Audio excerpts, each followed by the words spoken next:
Bienvenue à toutes et à tous sur ce module où on va démêler ensemble ce que j'appelle personnellement la petite machine de la confiance en soi.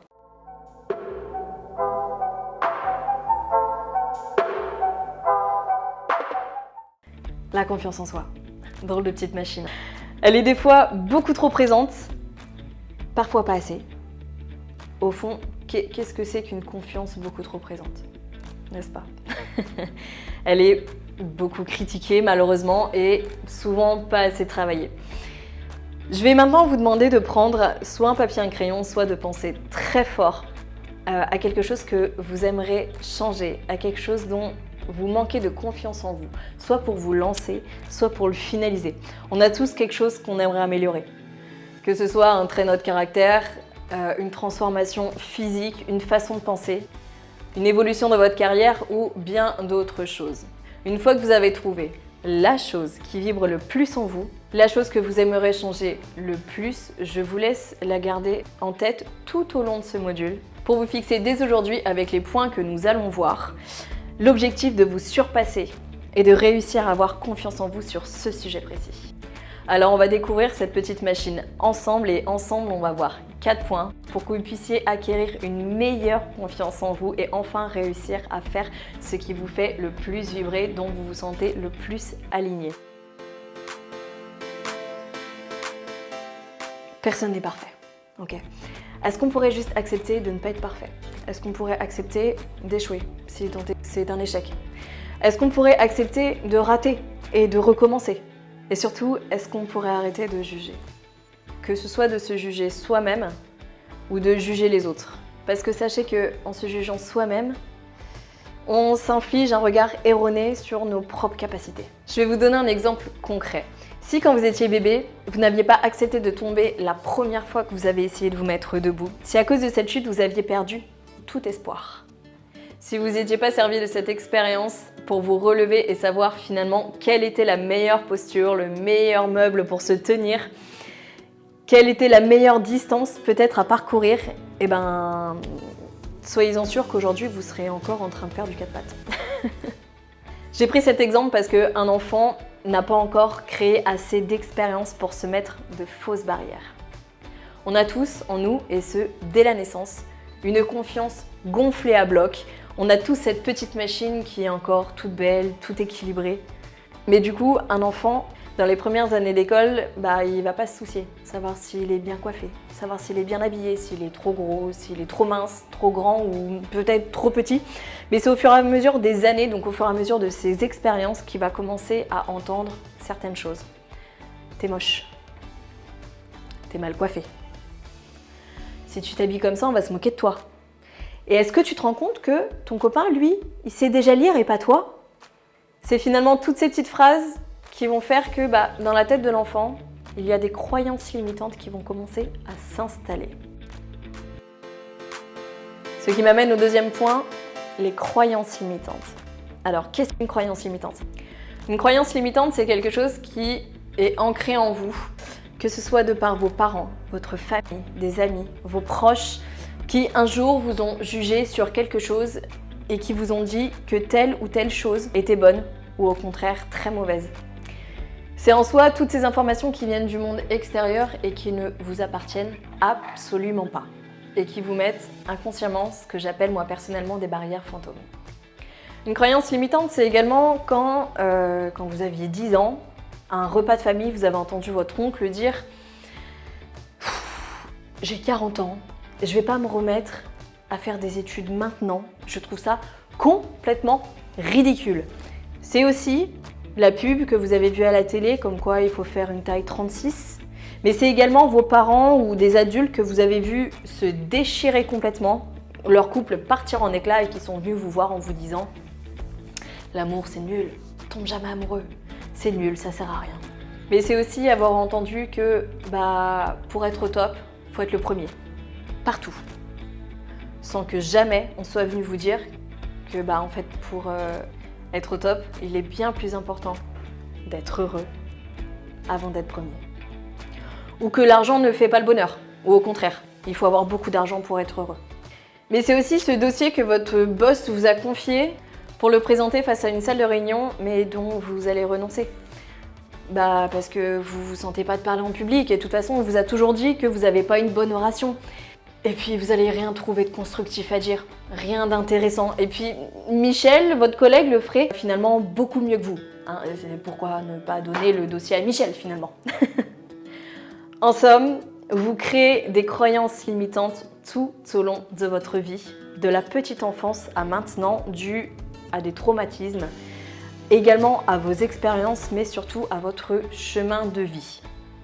Donc il est très important de se libérer de ces croyances limitantes, mais faudrait-il encore savoir comment les reconnaître? Pour les reconnaître, il y a plusieurs étapes. D'abord, il est bon d'observer ses pensées et ses propos. Est-ce que les deux sont en accord? Est-ce que vous allez oser dire non? Ou est-ce que vous allez dire oui parce qu'il est bon de dire oui? Donc si on vous demande quelque chose, est-ce que vous allez dire oui pour être bien vu? Bah oui, c'est bien connu. Pour être bien vu, il faut être gentil. Moi, je vais vous dire une chose, pour être bien vu, il faut être vrai. Et il faut surtout être vrai avec vous-même. C'est très important. Donc si votre réponse n'est pas en accord avec ce que vous souhaitez, réellement, c'est que vous n'êtes pas aligné avec vous-même. Et de là, il sera beaucoup plus difficile pour vous d'avoir confiance en vos actes, puisque ce n'est pas quelque chose que vous allez faire de votre propre vouloir. Il est bon d'observer aussi si c'est pas une expérience que vous avez eue par exemple dans le passé, qui fait que finalement vous faites une généralité du résultat de ces expériences. Par exemple, ça s'est passé comme ça une fois, ça se passera toujours comme ça. Je suis sortie en boîte le week-end dernier, j'ai essayé d'aller draguer cette jeune femme ou ce jeune homme. Il m'a recalé, puis en plus il m'a dit que j'étais moche. Alors là, au niveau de la confiance en soi, on est au plus bas. Mais sachez que si le week-end d'après vous recommencez avec une personne différente, le résultat ne sera pas forcément le même. Pour la simple et bonne raison que le contexte sera différent, que vous avez créé de l'expérience avec le week-end passé, que vous ne serez peut-être pas dans le même mood, dans le même endroit, donc le résultat ne sera pas forcément le même. Ensuite, on peut identifier des croyances limitantes avec des phrases qui commencent par « je ne peux pas »,« je dois »,« il faut pas ». On m'a dit que, et oh mon Dieu, je ne suis pas capable de.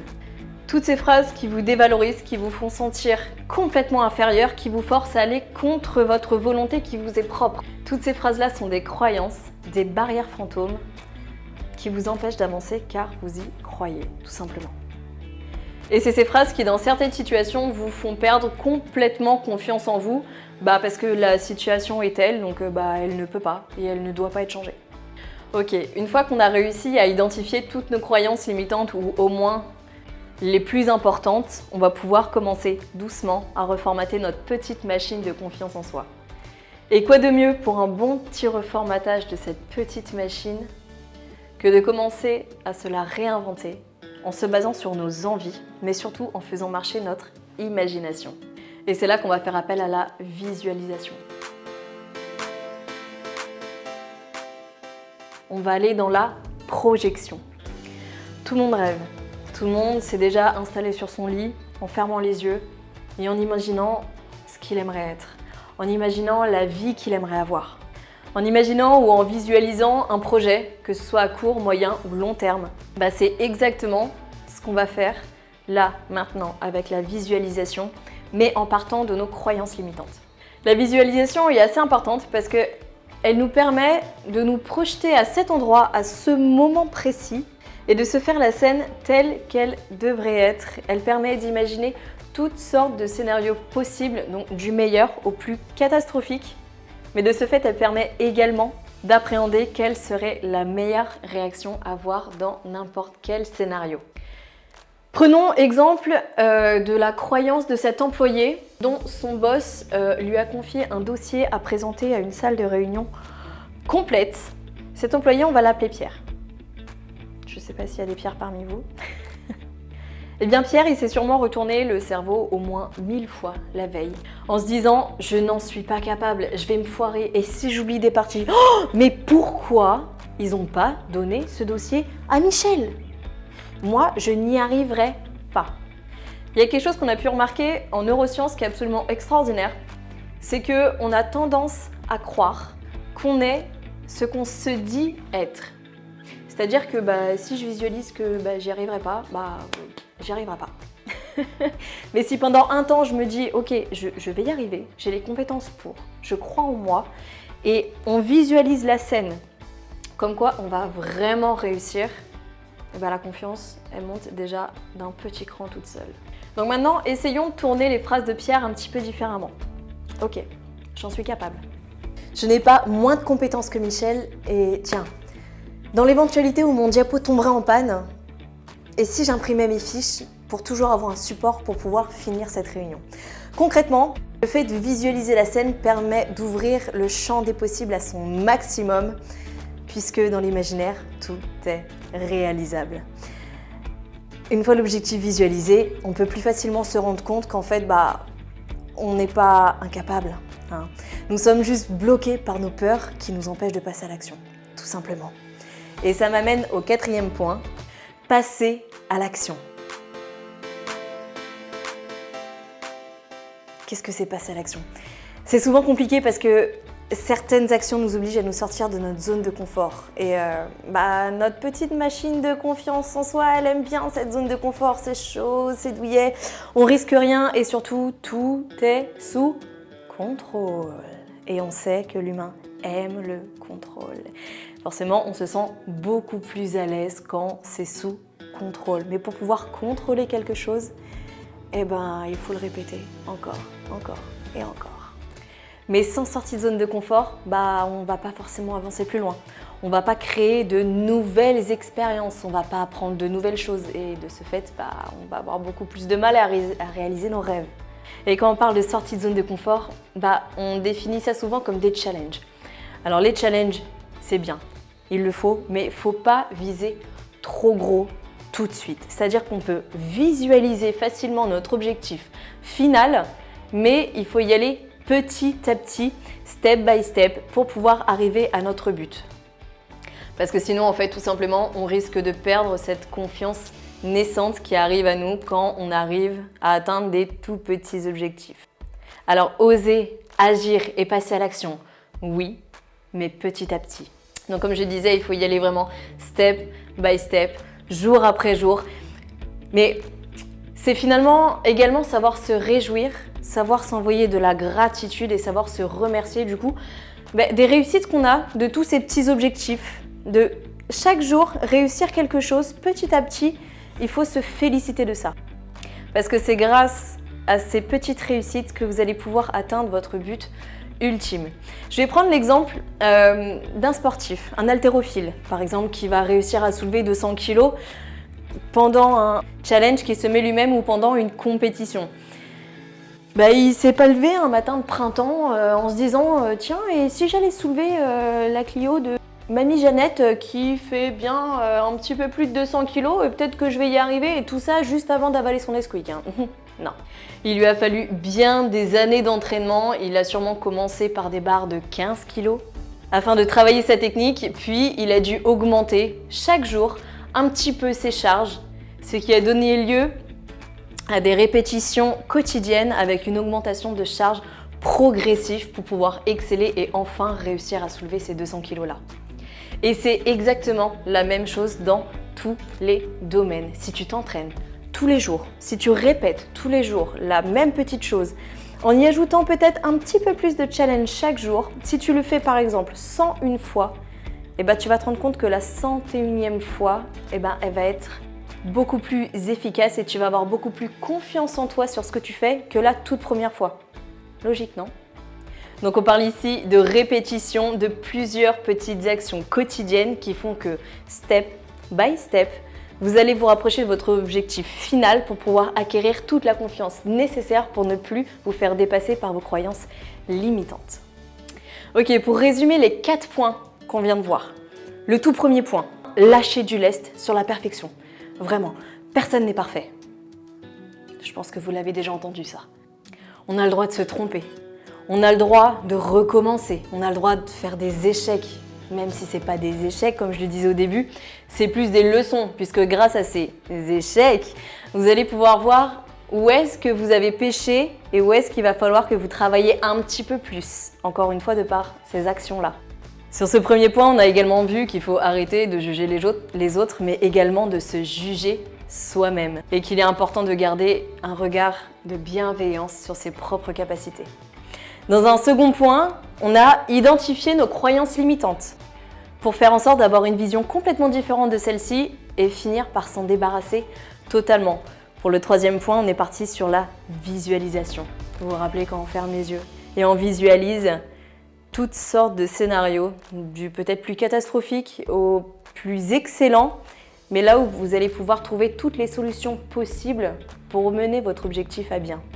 Mais on a également vu qu'à la finale, vous pouvez aussi visualiser votre réussite. Et un quatrième point, on passe à l'action. On y va. On met en place des choses petit à petit, tous les jours, pour réussir à atteindre ce qui vous fait le plus vibrer. Et pour atteindre ça, on va sortir de notre zone de confort. On va se donner des challenges et on va surtout se remercier de tout ça. Pour conclure, j'aimerais finalement qu'on souligne toutes les petites victoires qu'on a eues depuis le début. Alors que ce soit depuis le début de notre vie, depuis le début de l'année, de la semaine, depuis le début de ce jour, ou tout simplement depuis le début de ce module qui vous a peut-être fait prendre conscience de certaines croyances limitantes, des visualisations que vous avez déjà faites. Donc vous allez aller chercher toutes ces petites victoires, mais ça peut être pour quelqu'un de timide d'aller demander l'heure dans la rue, de lever la main en cours ou demander du feu à un inconnu, ou peut-être tout simplement d'avoir enfin fait cette présentation de dossier que votre boss vous a demandé et de ne pas l'avoir donné à votre collègue Michel. On a tous un collègue Michel qu'on croyait de base plus performant que nous, alors qu'en fait, on est sur le même pied d'égalité.